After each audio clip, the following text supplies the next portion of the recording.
नमस्कार, मैं हूं सुमित शुक्ला। स्वराज एंटरटेनमेंट में आपका बहुत बहुत स्वागत है।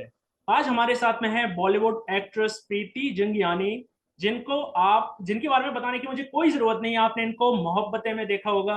आपने इनको वो छुई मुई जो गाना आया था राष्ट्रीय प्रोडक्शन का, छुई मुई सी तुम लगती हो, उसमें आपने जरूर मतलब इन्होंने लोगों को अपना दीवाना बना दिया था। चलिए हम आपको उनसे मिलवाते हैं। मैम, बहुत बहुत धन्यवाद हमसे जुड़ने के लिए। Thank you so much Sumit, और थैंक यू आपके सुंदर इंट्रोडक्शन के लिए भी। Very much thanks. मैम, जो आपका जो गाना है छुई मुई से तुम लगती हो, तो आप ये छुई मुई बनी कैसे?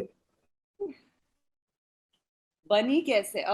देखिए, एक्चुअली मेरी फैमिली जो है बिल्कुल फिल्मों से कनेक्टेड है ही नहीं। और ये मैंने कभी सोचा भी नहीं था, ये मेरा ड्रीम भी नहीं था, मेरा सपना भी नहीं था कि मैं फिल्मों में आऊंगी या मॉडलिंग भी करूंगी। मैंने तो ये भी नहीं सोचा था कि मैं मॉडलिंग करूंगी। हाँ, स्कूल में मैंने थोड़े स्टेज पर, जैसे सब करते हैं, स्टेज पर प्लेस किए थे। और कॉलेज में भी काफ़ी रैम्प फैशन शोज किए थे। लेकिन हमारे ना कॉलेज में कोलगेट जेल वाले फ्रेश फेस ढूंढ रहे थे। तो पैम्फलेट्स दे रहे थे कॉलेज में कि हमारा ऑडिशन है और हमें फ्रेश फेस चाहिए, आप आओ ऑडिशन के लिए। तो हमें तो कॉलेज बंक ही करना था तो हम कॉलेज बंक करने के चक्कर में हम उस ऑडिशन के लिए चले गए। और उस ऑडिशन में मुझे सिलेक्ट किया गया कोलगेट जेल के ऐड के लिए। तो वो ऐड फिर शूट हुई, और इसी ऐड से थोड़े फोटोज जो हैं, पिक्चर्स जो हैं, डिस्ट्रीब्यूट किए गए, और थोड़े थोड़े पिक्चर्स जो हैं राजश्री फिल्म्स के ऑफिस में भी चले गए। और उसी टाइम पर वो एक नया एल्बम कर रहे थे, ये है प्रेम, और राजश्री म्यूजिक को लॉन्च कर रहे थे। तो उन्होंने कहीं कहीं से मेरा नंबर निकाल कर फोन किया कि आप आओ, हम ये म्यूजिक वीडियो करना चाह रहे हैं, मॉडलिंग। तो मैं ऑलरेडी दो तीन एड फिल्म्स उस टाइम तक कर चुकी थी। थोड़ी थोड़ी बहुत मॉडलिंग में कर रही थी। So I went to meet them. And वहाँ उस रूम में थे ऑलरेडी। मैंने ऐसा कुछ सोचा नहीं था या एक्सपेक्ट नहीं किया था, लेकिन वहाँ कुणाल कोहली डायरेक्टर थे, सरोज खान जी कोरियोग्राफर थी, मनीष मल्होत्रा डिज़ाइनर थे, और रजत बड़जात्या भी थे। तो सारे ऐसा रूम में काफ़ी एलीट लोग थे। और मैं जाके बैठी और उन्होंने कहा कि ठीक है, देख लिया हमने, और आप ये म्यूजिक वीडियो कर रहे हो। तो आपने हिंदी एवरीथिंग वाज फिल्म्स की। Very sudden. हाँ जी, बोलिए बोलिए बोलिए। एवरीथिंग वाज वेरी सडन, सब कुछ बहुत अचानक एकदम से हुआ। आपने हिंदी फिल्म्स की हैं, आपने साउथ इंडस्ट्री में भी काम किया, आपने पंजाबी इंडस्ट्री में भी काम किया, तो आपका कंफर्ट जोन किस इंडस्ट्री में है जहाँ बिल्कुल आप काम करना पसंद करते हैं? कॉस कंफर्ट जोन तो बॉलीवुड में ही है, लेकिन मैं ये ज़रूर कहूँगी कि साउथ फिल्मों में मुझे बहुत प्यार मिला है।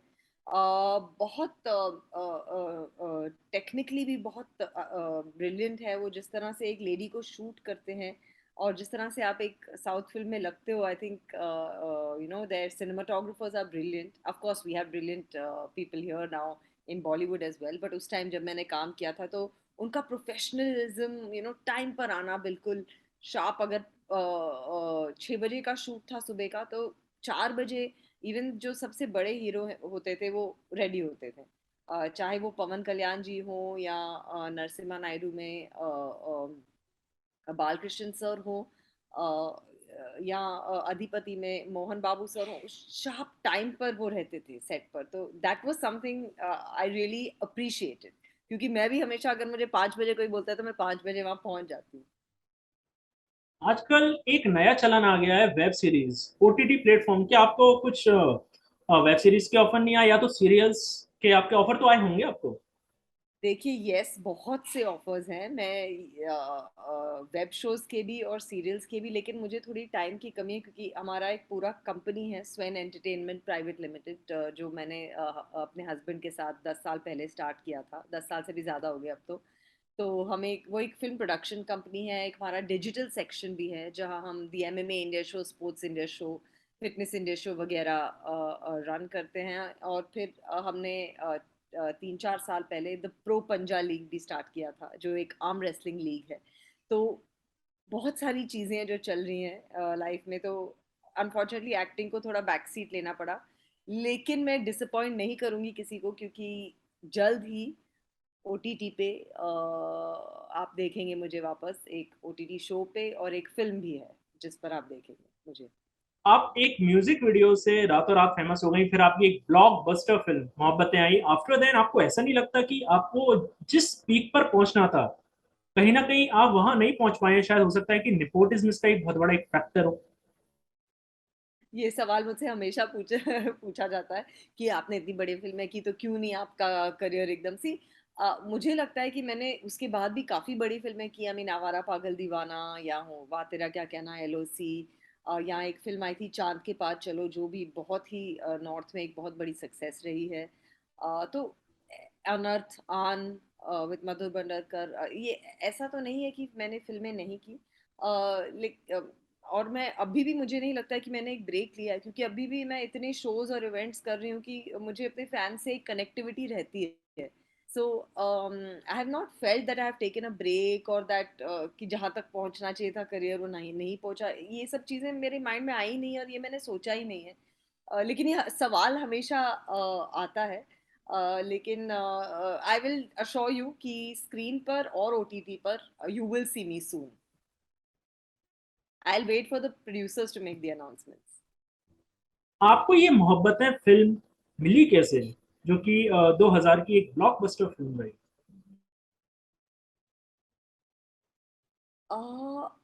आई थिंक आदित्य चोपड़ा और यश चोपड़ा जी ने ये है प्रेम जो म्यूजिक वीडियो था वो देखा था।